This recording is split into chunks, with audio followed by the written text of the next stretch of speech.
पंजाब में स्थित सिख धर्म के 3 तख्त साहिबान वाले शहरों को पावन शहरों का दर्जा देना पंजाब सरकार के लिए बड़े सौभाग्य की बात है। ये शहर है श्री अमृतसर साहिब, श्री आनंदपुर साहिब और तलवंडी साबो। ਇਹ ਤਿੰਨੋਂ ਤਖਤਾਂ ਦੇ ਸ਼ਹਿਰਾਂ ਨੂੰ ਪੰਜਾਬ ਦੇ ਅਧਿਕਾਰਤ ਪਵਿੱਤਰ ਸ਼ਹਿਰ ਵਜੋਂ ਐਲਾਨ ਕਰਨ ਦਾ ਫੈਸਲਾ ਕੀਤਾ।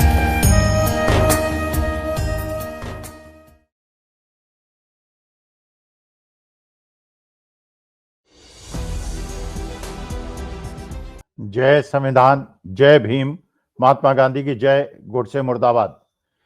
कल आपने गोदी मीडिया में, पूरे गोदी मीडिया में एक चर्चा सुनी होगी और वो चर्चा थी कि गजनवी ने, मोहम्मद गजनवी ने जब सोमनाथ मंदिर में बार बार अटैक किया था और उसे तोड़ा था, उस पे पूरा शाम की चर्चा हुई। इस बात की चर्चा नहीं हुई कि वेनेजुएला के अंदर अमेरिकन जो इन्वेजन एक प्रकार से हुआ और वहां के राष्ट्रपति को उठा लिया गया और छोटे छोटे देशों ने, क्यूबा जैसे देश ने, मैक्सिको जैसे देश ने उसका खुलकर विरोध किया, जबकि उनपे भी एक खतरा मंडरा रहा है जो कि हुआ वहां पर। रूस और चीन तो खुल के सामने आ गए, नॉर्थ कोरिया खुल के सामने आ गया। वेनेजुएला में जो वहां की जनता है वो भी बंदूक लेके अपने पूर्व राष्ट्रपति या अभी के राष्ट्रपति के सम्मान में उनके साथ खड़ी हो गई, क्योंकि वेनेजुएला में वो राष्ट्रपति जिनको अमेरिका उठा के ले गया है, उन्होंने एक बहुत वामपंथी साम्यवादी व्यवस्था के तहत गरीब से गरीब आदमी को मकान दिया, खाने की व्यवस्था कराई और सारी व्यवस्थाएं गरीब से गरीब आदमी को की और अमेरिका के दबाव में वो नहीं झुका। इसीलिए वहां के सुप्रीम कोर्ट ने भी कहा कि राष्ट्रपति तो वही रहेंगे। उपराष्ट्रपति जिनसे बड़ी अपेक्षा थी अमेरिका की, वो उपराष्ट्रपति जब पद ग्रहण करेंगी तो वेनेजुएला के अंदर जो पूरे तेल के भंडार हैं उनको अमेरिका को सौंप देगी। और ये डोनाल्ड ट्रंप ने कहा भी था कि अब जो सरकार बनेगी वो हमारे इशारों पे काम करेगी और हम उसे बताएंगे कैसे काम करना है। लेकिन उपराष्ट्रपति जिन्होंने पद ग्रहण किया, उन्होंने कहा पद ग्रहण तो मैंने कर लिया है, लेकिन जो पूर्व राष्ट्रपति हैं अभी वो भी गद्दी में बैठे रहेंगे और उन्हीं को हम राष्ट्रपति मानते हैं। तो देश की जनता ने उनको राष्ट्रपति माना। उपराष्ट्रपति जिन्होंने राष्ट्रपति पद की शपथ ली उन्होंने भी माना, वहां की सुप्रीम कोर्ट ने भी माना। और क्यूबा जैसे देश ने, मैक्सिको जैसे देश ने अमेरिका के इस दुस्साहस का विरोध किया। यूरोप ने भी विरोध किया, दबे स्वरों में किया, अलग शब्दों में किया, लेकिन किया। रूस, चाइना खुल के सामने आ गए। लेकिन हमारे देश के माननीय प्रधानमंत्री मोदी जी, जो विश्व गुरु हैं और जिनके बारे में अमित शाह कहते हैं कि उनके इशारे के बिना विश्व के अंदर कुछ नहीं होता, उनके विचारों को सुनने के लिए हमारी आंखें तरस गईं और देखने के लिए हम बार बार ये प्रयास करते रहे कि मोदी जी का इसके बारे में व्यू क्या है और भारत सरकार का व्यू क्या है। क्योंकि हमें यह पता होना चाहिए कि अगर अमेरिका इस प्रकार का दुस्साहस वेनेजुएला में कर सकता है, रूस यूक्रेन पे कर सकता है, और अगर चीन ये दुस्साहस करेगा अपने पड़ोसी देशों के साथ, तो क्या हम प्रतिक्रियाहीन रहेंगे और क्या विश्व इसी प्रकार से देखता रहेगा, तड़ता रहेगा और उस पे कोई विश्व के स्तर पे कोई ऐसे जो विस्तारवादी देश है उनके खिलाफ कुछ काम होगा? लेकिन ये अमेरिका ने शुरुआत कर दी है, बड़ी भयंकर शुरुआत है, पूरे अंतरराष्ट्रीय नियमों की शुरुआत है। लेकिन भारत सरकार से और मोदी जी से हमें सुनने को कुछ नहीं मिला। केवल एडवाइजरी एक पता चली कि वो एडवाइजरी है कि लोग वेनेजुएला न जाएं। अरे वेनेजुएला तो क्यों जाएंगे जब पता है कि वहां की स्थिति बड़ी डामाडोल है। लेकिन जो इजराइल ने किया पैलेस्टीन में, इजराइल था गलत या पैलेस्टीन गलत था, नहीं पता चला। रूस गलत था, नहीं पता चला। यूक्रेन गलत था, नहीं पता चला। यहां पे वेनेजुएला गलत था या अमेरिका गलत था, नहीं पता चला। तो विश्वगुरु को कम से कम स्पष्ट रूप से देश को दिशा निर्देश देने चाहिए और हम लोगों को बताना चाहिए कि ये जो विश्व के अंदर अलग अलग जगहों पर ये घटनाएं घट रही हैं, इसका असर वास्तविकता में देश के अंदर क्या होगा और देश को इसमें कैसे सोचना चाहिए। क्योंकि हम लोग माननीय प्रधानमंत्री से यह हमेशा अपेक्षा करते हैं कि वो हमें दिशा दें। लेकिन कल पूरे गोदी मीडिया ने महमूद मोहम्मद गजनवी के बारे में डिस्कशन किया कि किस प्रकार से उसका मकसद केवल धन लूटना नहीं था, पैसा लूटना नहीं था, सोना लूटना नहीं था, बल्कि हिंदू धर्म को नीचा दिखाना था। और उनके अनुसार, गोदी मीडिया के भारतीय जनता पार्टी के कार्यक्रमों के अनुसार, वो सारा का सारा मामला हिंदू मुसलमान पे अटकाना चाहते हैं और विश्व के अंदर जो सही मुद्दे आज के तारीख में जिन पर डिस्कशन होना चाहिए या देश के अंदर, उस पर वो बात नहीं करना चाहते। आपको पता है, अभी तो केवल मध्य प्रदेश के इंदौर में सीवर का पानी पीने से लोग मरे। अब वहां पे एक और डिस्ट्रिक्ट है धार, धार के अंदर भी दूषित पानी पीने से लोग मरे। गुजरात के अंदर गांधीनगर में एक रिटायर्ड पुलिस पर्सनल, उसका भी दूषित पानी पीने से मौत हो गई। ये मुद्दों पे डिस्कशन करने का मौका गोदी मीडिया को नहीं है, वो यूट्यूब की जिम्मेदारी है, हम लोग ये डिस्कशन करते रहते हैं।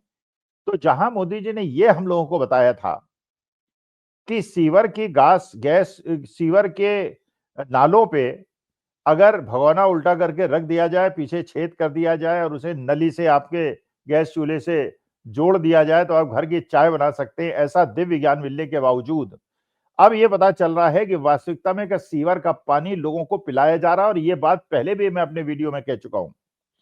देश की एक बहुत बड़ी समस्या है कि आज के तारीख में देश के 50% लोग ऐसी स्थिति में हैं कि जो वो पानी पी रहे हैं उनको नहीं पता ये सीवर का पानी है, ये गंदा पानी है। क्योंकि पूरे देश के अंदर कुछ ही शहर ऐसे हैं जहां पे सीवर की प्रणाली है और वहां भी जो प्रणाली है वो टूटी फूटी है। सीवर की लाइन जाती है, उस सीवेबल में पीने के पानी की लाइन जाती है, दोनों में लीकेज हो जाता है, पानी मिल जाता है और हमारे घरों के अंदर जो पानी सप्लाई होता है वो सीवर का मिश्रित पानी मिलता है। अमीर लोग आरओ लगा लेते हैं, डिस्टिल्ड वाटर पी लेते हैं, वो मिनरल वाटर पी लेते हैं, लेकिन गरीब लोग वो अफोर्ड कर नहीं सकते, इसलिए उनको मजबूर होना। और ये उन शहरों की बात है जहां सीवर लाइनें पड़ी हैं। ज्यादातर गांवों के अंदर, छोटे कस्बों के अंदर सीवर लाइन ही नहीं है। और ये सीवर लाइन नहीं है तो ये पानी कहां जा रहा है? वहां के तालाबों में जा रहा है, वहां के कुओं में जा रहा है, अंडरग्राउंड में जा रहा है और यही पानी खींच खींच के लोग पी रहे हैं। तो इसका माने देश की एक बहुत बड़ी समस्या है पीने के पानी की। लेकिन इसके बारे में डिस्कस न करके महमूद मोहम्मद गजनवी के बारे में डिस्कशन किया गया। मैं भी एक कार्यक्रम में गया तो मैंने कहा ठीक है, मोहम्मद गजनवी ने जो किया वो गलत किया, ऐसा उसे नहीं करना चाहिए था। लेकिन क्योंकि यह घटना 1000 साल पहले बीत चुकी है तो मैं गजनवी साहब से तो बात कर नहीं सकता, उन्हें तो बता नहीं सकता कि साहब आपने गलत काम किया। और ना उनसे मैं पूछ सकता हूं कि इसका धार्मिक उद्देश्य था या पैसा लूटना आपका उद्देश्य था। लेकिन हाँ, इतनी अपेक्षा मैं कर सकता हूं कि जिस चीज की हम लोग निंदा कर रहे हैं, पूरा देश जिस चीज की निंदा कर रहा है कि मोहम्मद गजनवी को ऐसा नहीं करना चाहिए था, आखिर वो काम हम क्यों कर रहे हैं? आज हमारे देश के अंदर हमारा जो सबसे निकट सहयोगी है, क्योंकि वो पाकिस्तान का शत्रु है तालिबान, वो सबसे ज्यादा मित्र बना हुआ है। हम उसके यहाँ जाते हैं, जैसे इजराइल एक मित्र है वैसे ही एक तालिबान एक मित्र है। और तालिबान के लोगों ने किस प्रकार के बुद्ध की हजारों साल पुरानी मूर्ति को तोड़ा था जस्ट बिकॉज रिलीजियस फेनेटिसिज्म। तो अगर वो हमारा सही का अच्छा मित्र है, भारत सरकार ये समझती है, तो ये सोचने लायक विषय तो है कि हम किस दिशा में जा रहे हैं। इसके बाद चलिए, गजनवी ने गलत किया था, उसे मंदिरों को नहीं तोड़ना चाहिए था, बिल्कुल नहीं तोड़ना चाहिए था, बिल्कुल गलत था, कठोरतम दंड उसको मिलना चाहिए। लेकिन क्योंकि वो जिंदा नहीं है तो दंड कैसे देंगे? जो होगा इतिहास लिखिए और उसकी निंदा कीजिए। लेकिन अगर इलेक्शन के लिए केवल हिंदू मुसलमान नैरेटिव के लिए आप गजनवी को चलाते हैं तो आपके देश में क्रिश्चियन तो बहुत कम संख्या में है, हार्डली 1% होंगे। अच्छा, पीसफुल कम्युनिटी है, जीसस क्राइस्ट को मानते हैं, क्षमा करना उनके गुणों में शामिल है। उन लोगों के जो क्रिसमस का प्रोग्राम था उसे डिस्टर्ब करने की क्या आवश्यकता थी? वहां पे जाके जब वहां के जो ऑर्गेनाइजर्स थे हाथ जोड़ के खड़े हो गए, उन्होंने कहा हम जय श्री राम के नारे लगाते हैं, लेकिन कृपा करके इस सेलिब्रेशन को रोकिए मत। लेकिन सेलिब्रेशन को रोक दिया जाता है। काशी के अंदर एक जापानी परिवार जो नहाने आता है, स्नान करता है, उसे प्रताड़ित किया जाता है। वो क्या छवि लेकर जापान अपने देश में वापस जाएगा? और हमारे देश की टूरिज्म की स्थिति क्या होगी? बिना सोचे समझे हमारे देश के कुछ लोग मोहम्मद गजनवी क्यों बन रहे हैं? ग्रैहम स्टैंस को क्यों जिंदा जला दिया गया?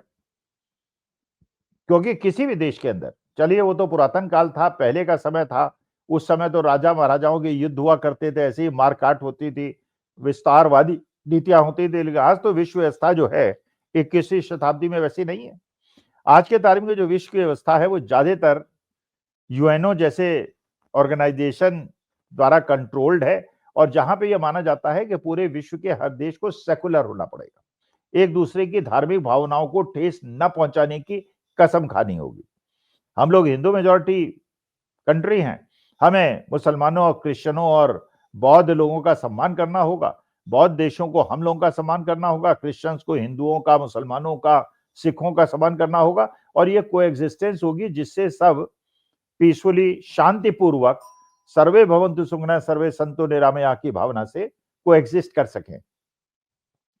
लेकिन मोहम्मद गजनवी को एक तरफ गाली देने वाले लोग अगर अपने आचरण से ये बताते हैं कि वो मोहम्मद गजनवी की तरह ही उनका चरित्र है, और दूसरे धर्म को सहन करने के लिए तैयार नहीं है, और उनको जबरदस्ती जय श्री राम बुलवाते हैं, और उनकी चर्चेस पे अटैक करते हैं या उनकी मस्जिदों को खोदते हैं, तो ये प्रतिक्रिया पूरे विश्व के अंदर हम हिंदुओं के लिए, हमारे रिश्तेदारों के लिए, हमारे जान पहचान वालों के लिए बहुत ज्यादा दुखदायी होगी। इसलिए इससे बाज आना चाहिए, मोहम्मद गजनवी बनने की हमें कोशिश नहीं करनी चाहिए। नमस्कार, धन्यवाद और प्रणाम।